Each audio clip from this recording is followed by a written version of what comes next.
Hello everybody, welcome back to my channel. How to hide apps on Redmi, Realme and Xiaomi phone in settings without using any app.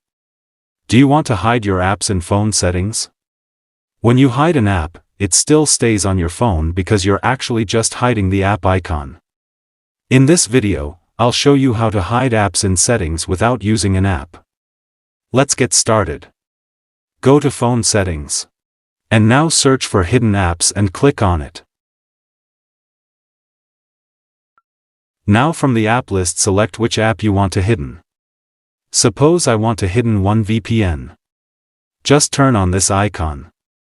That's it. The app icon will be hide from the phone. To unhide an app, simply do the same steps.